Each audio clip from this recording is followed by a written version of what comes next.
Good evening, I am Anil Ojha. Welcome to Easy Class. Today I am going to teach you Geography for class 7th, chapter 4th, Air, part 1.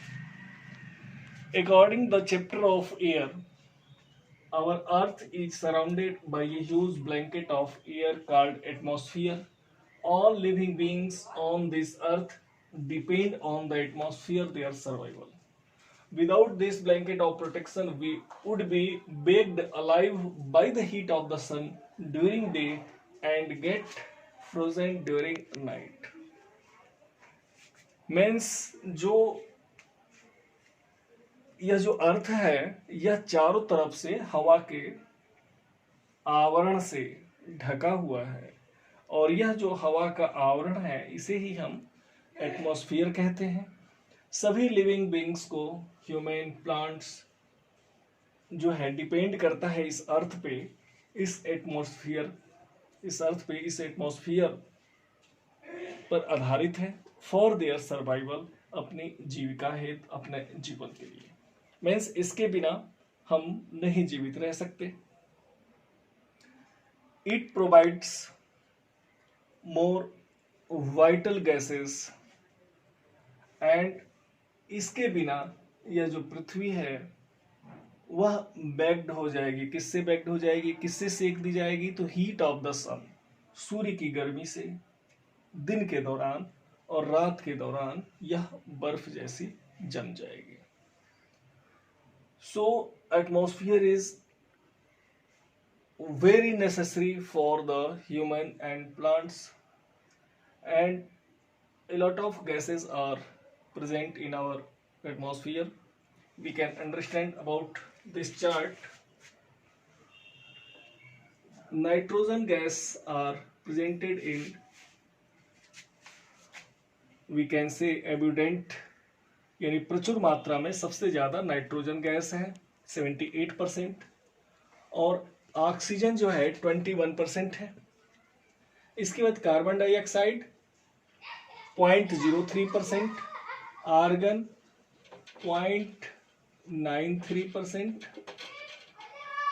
all other gases 0.04%.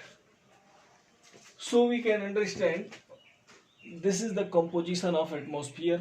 यह जो atmosphere का composition है, जैसा कि मैंने बताया कि nitrogen is the most plentiful gas in the air we inhale. We take some amount of nitrogen into our lungs and exhale it. Nitrogen की मात्रा भी कुछ हम जब सांस लेते हैं तो अपने अंदर ले जाते हैं और कुछ मात्रा जब सांस छोड़ते हैं तो। But plants need nitrogen for their survival, लेकिन पौधों के लिए अपने जीविका हेतु नाइट्रोजन बहुत ही अनिवार्य होता है। They can not take nitrogen from directly from the air, यानी पौधे भी जो है नाइट्रोजन को सीधे हवा से नहीं ले सकते। तो कैसे ले सकते हैं? तो bacterias that live in the soil, roots of some plants take nitrogen from air and change its form so that plant can use.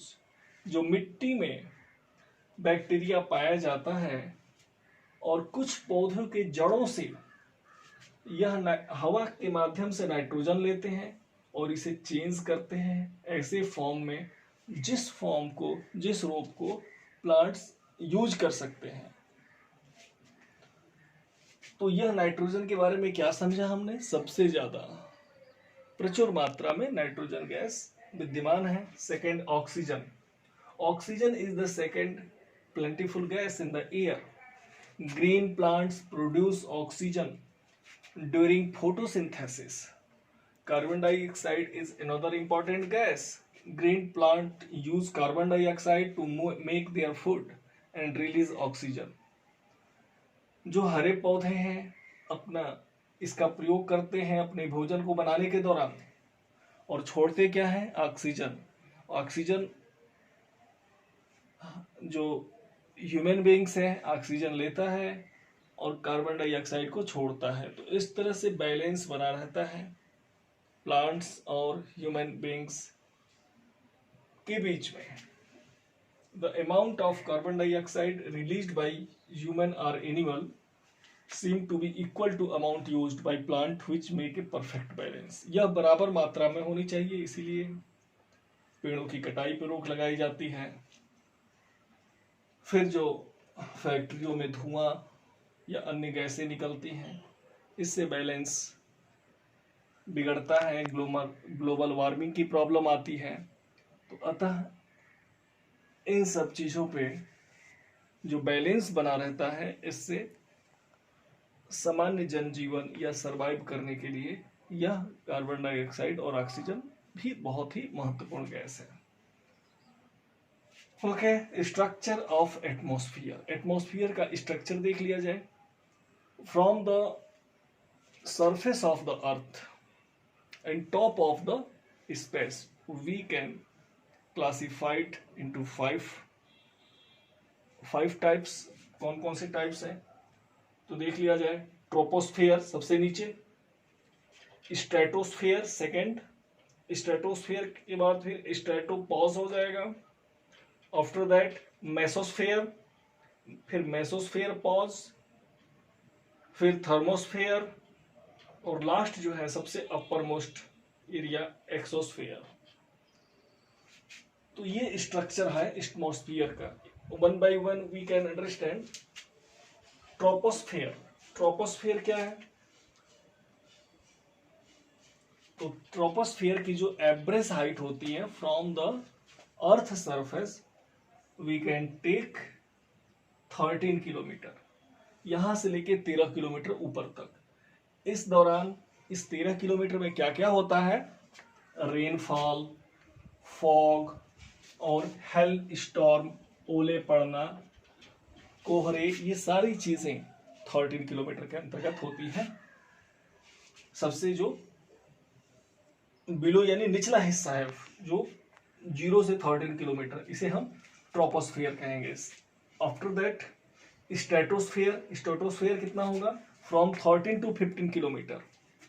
और यहाँ पे कौन कौन सी चीजें होती हैं? तो वेदर फेनोमिनॉन या a layer of ozone gas, जो ओजोन गैस होती है,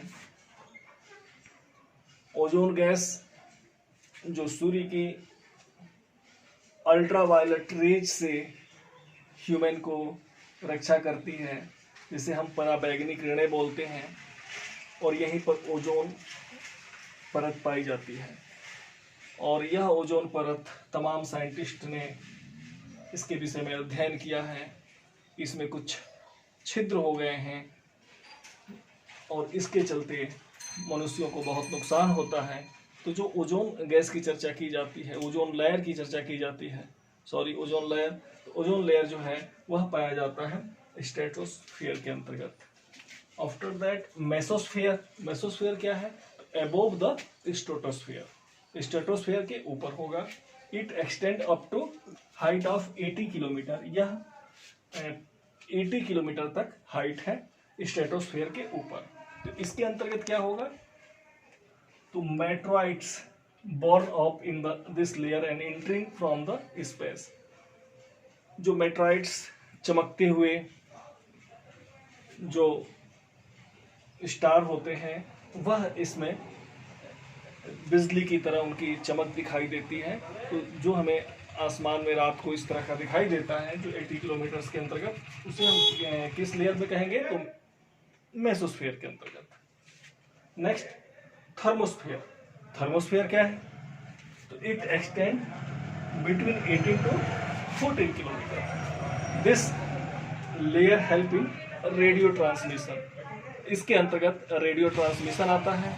और रेडियो ट्रांसमिशन जो जितने भी सिग्नल या इस तरह के संकेत मिलते हैं, तो ये इस थर्मोस्फीयर के अंतर्गत आता है। जो सबसे ऊपरी हिस्सा है, उसे कौन सा हम बात बोलेंगे? उसे कौन सा पार्ट बोलेंगे? भाग, एक्सोस्फीयर। तो the upper most layer of the atmosphere is non exosphere. जो लाइट गैसेस हैं, जो हल्की गैसेस हैं, वहां पे विद्यमान रहती हैं। कौन कौन सी गैसें? तो हीलियम और hydrogen float into the space from here. तो इसके अंतर्गत हीलियम और हाइड्रोजन गैसें इस एक्सोस्फीयर में रहती हैं। Okay, now I'm going to complete this video, and in next video I would like to discuss about the topic of weather and climate. Thank you.